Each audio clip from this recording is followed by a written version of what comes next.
Hello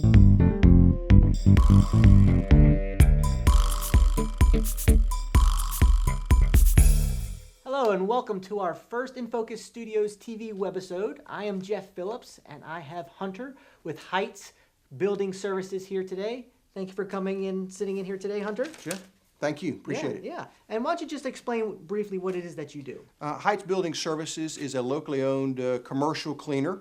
We're headquartered in Durham, and areas we focus on are Durham, Raleigh, Chapel Hill, Triangle areas. Well, great.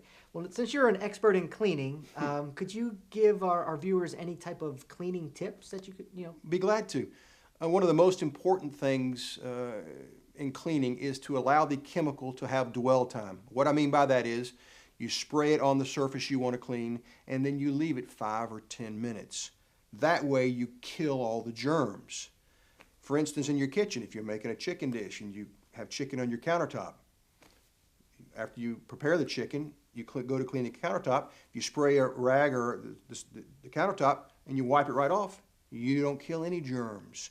You need to spray the chemical on there, let it sit 5 or 10 minutes, then wipe it off, and you've killed all the germs.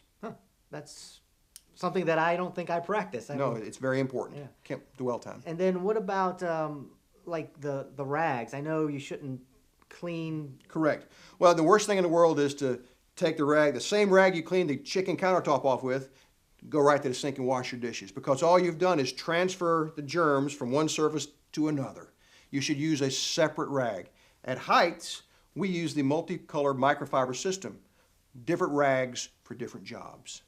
Wow, that's interesting. I don't think I've ever seen a cleaning company use that method. Well, I can't say that we can eliminate cross-contamination, but we do our best to minimize, because the same rag that cleans your bathroom doesn't clean your desks or your kitchen or wherever we're cleaning in your offices. Right. Wow. Fantastic. Now, if a company was looking to hire a commercial cleaning service like yours, is there any particular questions or things they should look for? Well, what I always like to do when I'm invited into a new account is I like to measure the facility. I like to know exactly what the square footage is, because it's your money. I want to make sure that I give you the most competitive price, and it's always based on square footage. I've had instances where clients will say, oh, don't worry about measuring, it's 3,000 square feet. Well, when I measured, it was 2,500. So it would have been a 500 square feet more. So I like to make sure that I measure.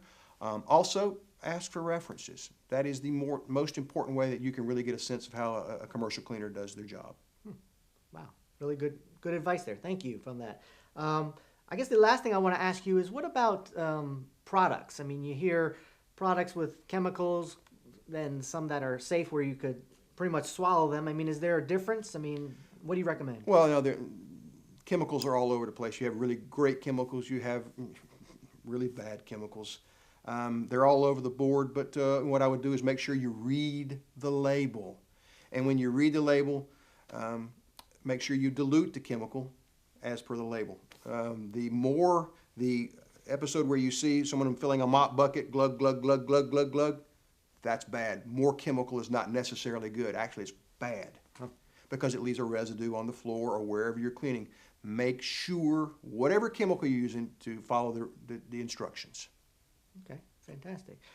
Well, I hope you enjoyed our first episode, or webisode, I should say, with Heits Building Services. I'm sure if you have any other questions regarding cleaning, commercial cleaning in particular, I'm sure Hunter would be happy to answer them for you.